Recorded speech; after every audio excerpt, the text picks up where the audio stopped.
Hello everyone. Today we will going to see some practice questions from biomolecules and this is part 2. Let's start. Disclaimer. The images used in our slide deck are for educational purposes only. We respect the intellectual property rights of original creators and owners of these images.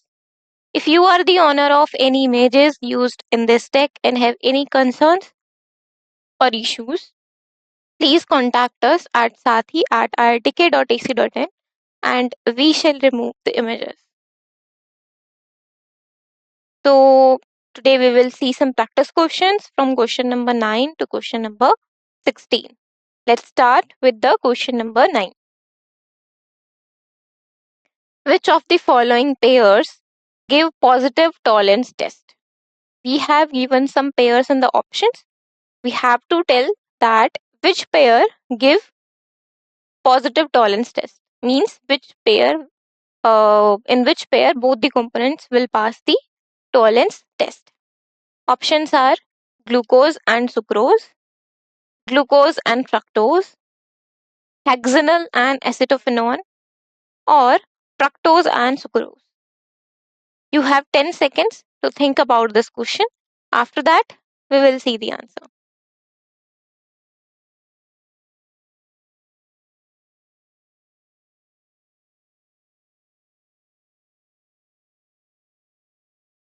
Let's see the answer. The correct answer for the given question is option B, that is glucose and fructose. How? Glucose and fructose give positive tolerance test as they are reducing sugar because of the presence of CHO group or free CHO. So glucose and fructose both will pass the tolerance test. Why? Tolerance test will be for the presence of the aldehyde group or carbonyl group. Okay, and because in the glucose and the fructose structure we have the presence of free CHO group or free aldehyde group, carbonyl group.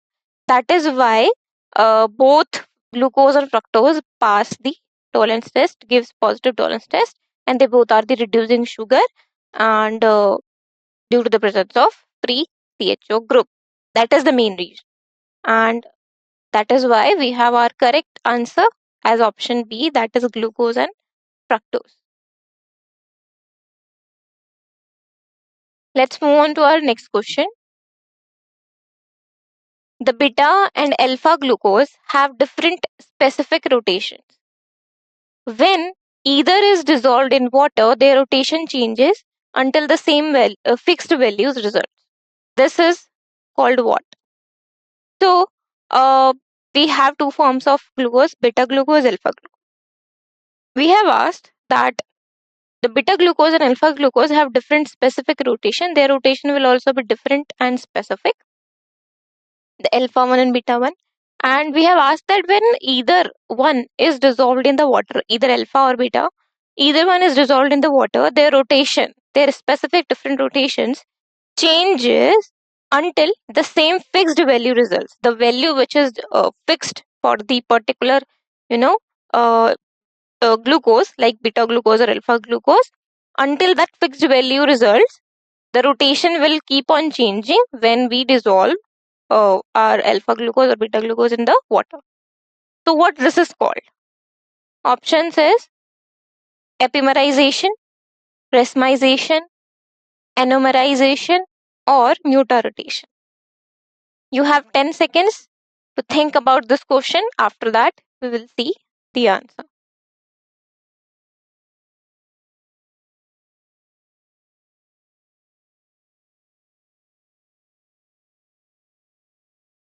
Okay, let's see. So the correct answer for the given question is option D, that is mutarotation. The beta and alpha glucose have different specific rotations.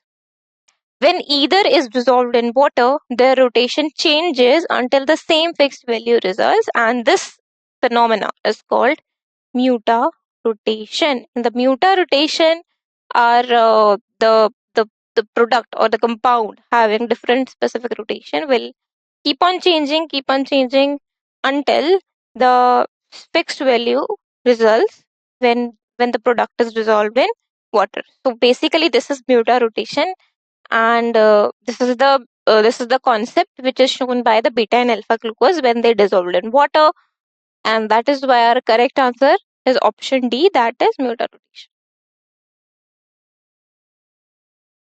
Let's move on to our next question. Which of the following statement is not true about glucose? So we have to tell that from the given options, which statement is not true or is false about the glucose. Options are: it is an aldohexose.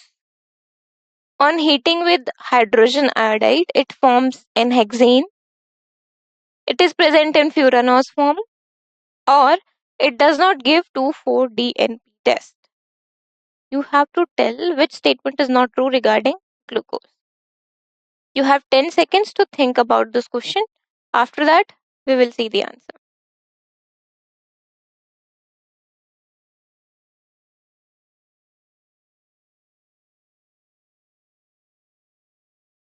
Okay, let's see.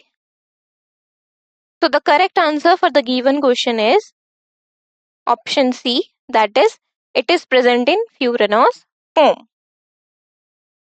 The cyclic structure of glucose is represented by Haworth projection as a pyranose ring and not in the furanose form. So basically, we have a cyclic structure of glucose. So glucose is having cyclic structure, which is represented by Haworth projection as a pyranose ring, not in furanose form. Pyranose derived from word pyrene, which means six-membered cyclic ether. Okay, so basically, pyranose we know from the word pyrene, which means six-membered cyclic ether, and the cyclic structure of glucose is related with the pyranose because it is represented by the Haworth projection as a pyranose ring, like six-member ring, and not in the furanose form, and that is why uh, the statement the statement given in the option C, that it is present in furanose form about the glucose, is not true, and this is our correct answer. So option C is the correct answer. Let's move on to our next question. The term invert sugar refers to an equimolar mixture of what? So we used invert sugar term. So we have asked that the term invert sugar refers to the equimolar. That means equal number of moles. Equimolar mixture of what? Which two compounds? Options are D-glucose and D-galactose, D-glucose and D-fructose, D-glucose and D-mannose, or D-glucose and D-ribose. You have 10 seconds to think about this question. After that, we will see the answer.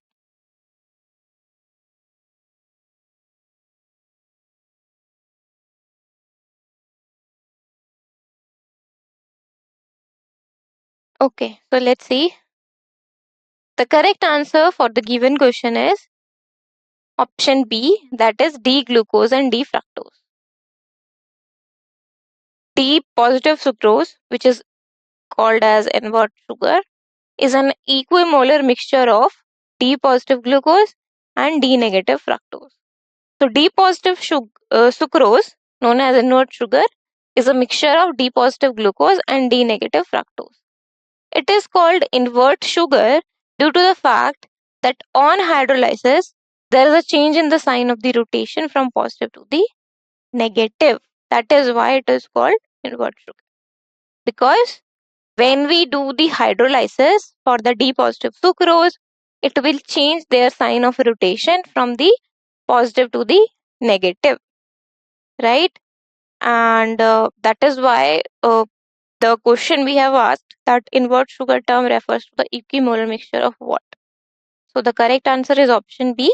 That means equimolar mixture of D-glucose and D-fructose. These are the two components in the equimolar amounts present in the invert sugar. Okay, let's move on to our next question. Burette test is not given by, select from the options. Options are carbohydrates, polypeptides, urea, or protein. You have 10 seconds to think about this question and then we will see the correct answer.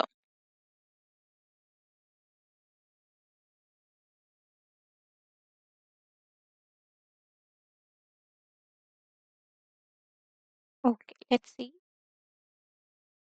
So the correct answer for the given question is option A, that is carbohydrates. All the compounds containing NHCO bond, that is peptide bond, give burette test. So burette test will be positive for all the compounds containing the peptide bonds.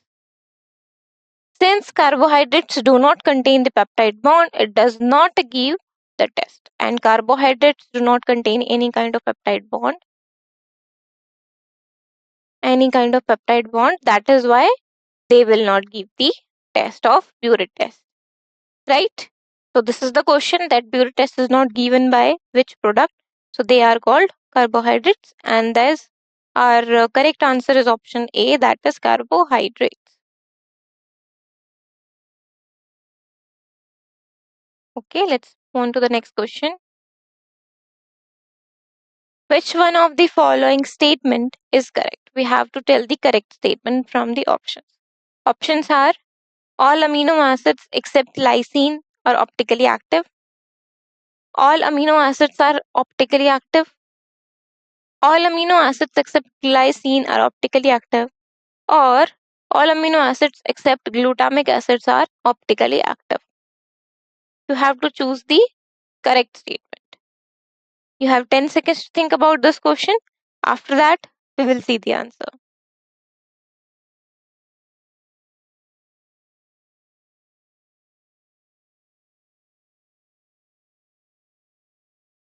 Okay, let's see. So the correct answer for the given question is option C, that is all amino acids except glycine are optically active. That means every amino acid except the glycine amino acid, every amino acid is optically active. The correct statement is that all amino acids except glycine are optically active. This is the concept. This is the correct concept. In the glycine, there is no chiral carbon. And as there is no chiral carbon in the glycine, that is why it is optically inactive. Because in the glycine, if the chiral carbon is absent, then there is some kind of symmetry present in the glycine. That is why it is optically inactive. And other than that, every amino acid except glycine is optically active. So our correct statement will be option number C. That is all amino acids except glycine are optically active. Okay, now let's move on to our next question. The bond that determines the secondary structure of protein is.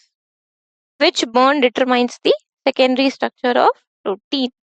Options is coordinate bond, covalent bond, hydrogen bond, or ionic bond.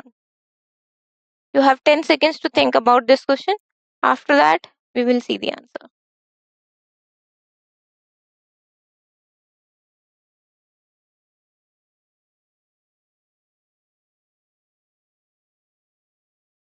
Okay, let's see.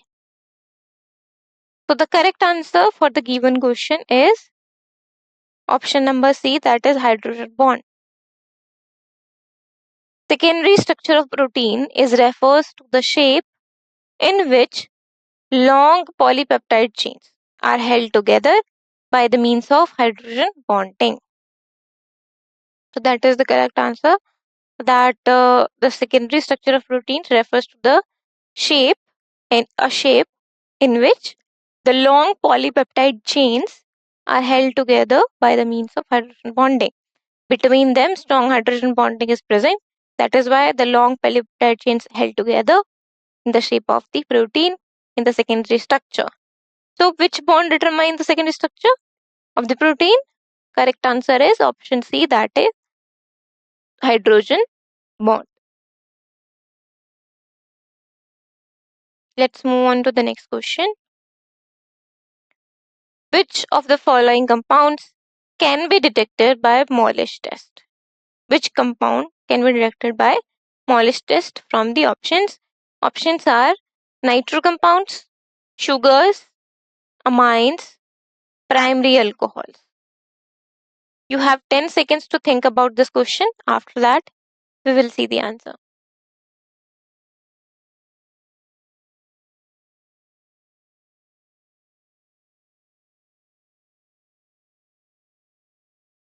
Let's see.